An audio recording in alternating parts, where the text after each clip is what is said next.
नमस्कार बच्चों। आज BA part first honours subsidiary और प्रतियोगी परीक्षाओं में जो बच्चे दिन रात मेहनत कर रहे हैं और सफलता की ऊंचाइयों को छूना चाहते हैं, ऐसे बच्चों के लिए आज का व्याख्यान काफ़ी लाभप्रद होगा।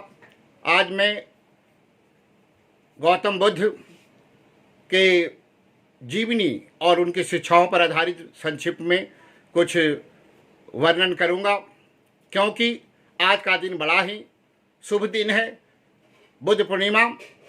उस अवसर पर मैं इस व्याख्यान को दे रहा हूँ। गौतम बुद्ध का जन्म 563 में हुआ था। इनका बचपन का नाम सिद्धार्थ था। सिद्धार्थ का मतलब होता है कि जो अपनी आकांक्षाओं को पूर्ण कर ले, सिद्धि कर ले, उसे सिद्धार्थ कहते हैं। इनके पिता का नाम सुद्धोधन और माता का नाम माया था। वे शाक्य राजवंश से आते थे। अभिजातीय वर्ग के यह राज्य था और शाक्य का मतलब होता है सर्वशक्तिमान। तो इस तरह से इनके पिता एक बड़े ही योग्य और सर्वशक्तिमान शासक के रूप में थे वहाँ और बाल्यकाल से ही इनका मन कुछ सामान्य बच्चों से अलग था। इसकी चिंता उनके माता पिता का होना स्वाभाविक था। ऐसे में वे उन्हें गृहस्थ जीवन में बांधने के लिए कौकिल्य, जो पड़ोसी राज था, वहां की सुंदरी कन्या यशोधरा के साथ उनका वैवाहिक संबंध स्थापित कर दिया। गृहस्थ जीवन की जो एक संसारिक स्वरूप होता है, उसमें ऐसे व्यक्ति को कहाँ मन रमने वाला था। वह किसी तरह से गृह त्याग करना चाहते थे। इसी बीच संसारिक मोह माया का उथल पुथल का दौर चल ही रहा था कि इसी में राहुल नामक उनका एक पुत्र हो गया। फिर भी वे गृहस्थ जीवन में बंध नहीं सके और गृह का त्याग कर दिया और एक ही तपस्वी योगी की तरह रात में ही वे निकल गए। और इस तरह से फिर वहां से चलकर वे गंगा नदी को पार करते हुए और उसके बाद में मगध में प्रवेश कर गए। मगध में सबसे पहले वे राजगृह आए। राजगृह में बिंबिसार ने उनका काफ़ी स्वागत किया। कुछ दिन ठहरने के बाद वे जंगल पहाड़ियों को घूमते हुए ज्येष्ठीवन पहुँचे। ज्येष्ठीवन जो बांसों का जंगल है, वो आज भी अवस्थित है। गया जिला का सबसे आदर्श गांव आज माना जाता है वहाँ, और गौतम बुद्ध वहाँ ठहरे थे। इसकी प्रामाणिकता वेनसांग ने भी दी है। लेकिन वेनसांग ने कोशिश की थी कि ज्येष्ठीवन हम जाएं, लेकिन वे वहाँ पहुँच नहीं सके। पहाड़ी तलहटियों को पार करने में सफल नहीं हुए।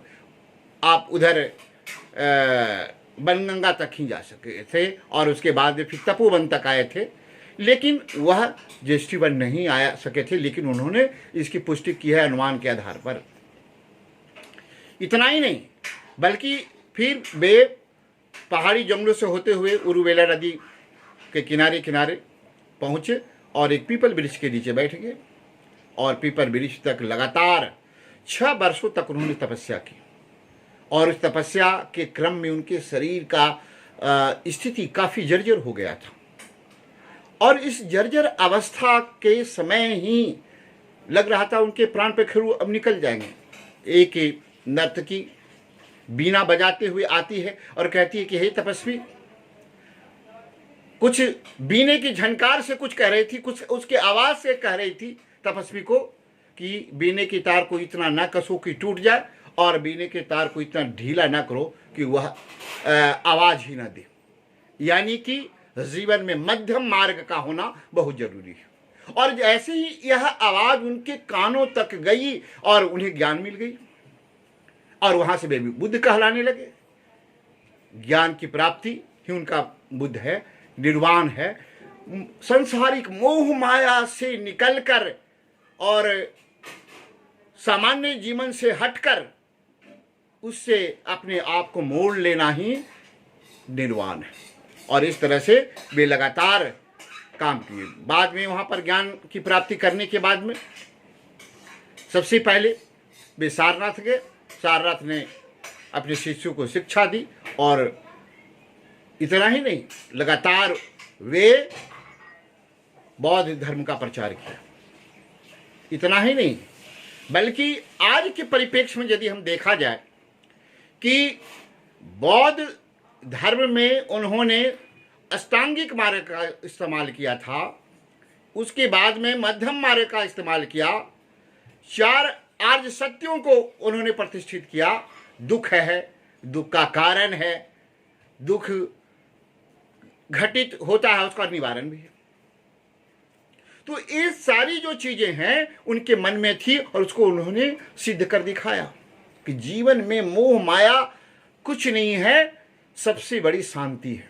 और उन्हें ज्ञान की प्राप्ति हुई और वे घृणा, हिंसा से काफी दूर रहने वाले थे। वे मानवता में विश्वास करते थे। मानवता जब जीवित रहेगी तभी हम कुछ कर सकते हैं। आज के इस माहौल में जहां जैव आतंकवाद का दौर चल रहा, लोग अपने आप को बचाने के लिए इधर से उधर भटक रहे हैं, घरों में बंद हैं। लेकिन इसके लिए सबसे बड़ा जो मूल मंत्र जो होगा वह शांति होगी। घृणा से हम दूर रहें, पाप से दूर रहें, मानवता के बारे में सोचें। आज विश्व मानवता का प्रश्न उठ गया है। जब तक शांति नहीं होगी तब तक हम इस तरह के जो समस्याएं जैविक आतंकवाद की आ रही है उस पर हम रोक नहीं लगा सकते। इतना ही नहीं, बल्कि फ्रांस की क्रांति को देखिए, रूस की क्रांति को देखिए, जहां पर समानता, स्वतंत्रता, समानता और बंधुत्व की बात कही जाती थी। आज भी जरूरत है। यह प्रासंगिक विषय आ गया है कि गौतम बुद्ध के विचारधाराओं को हमें सीखना होगा, उसे हृदय में बैठाना होगा, उनके रास्ते पर चलना होगा। उन्होंने बहुत पहले ही कह दिया था कि जब तक हम विश्व बंधुत्व की भावनाओं को लेकर नहीं चलेंगे तब तक देश में शांति नहीं आ सकती, पूरे विश्व में शांति नहीं आ सकती। इसलिए आज जरूरत है, जिसकी चर्चा भगवान बुद्ध ने फ्रांस की क्रांति में तो बाद में हुई, लेकिन भगवान बुद्ध ने पहले कर दी थी। स्वतंत्रता, समानता और विश्व बंधुत्व की बात की थी उन्होंने।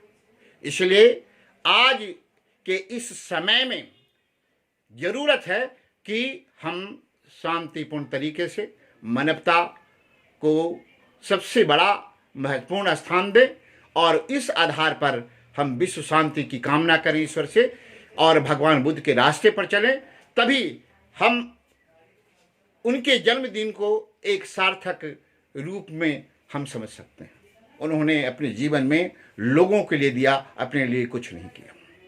इस प्रकार से उनका जीवन सभी के लिए था, है और रहेगा। धन्यवाद बच्चों। फिर से कल दूसरे दिन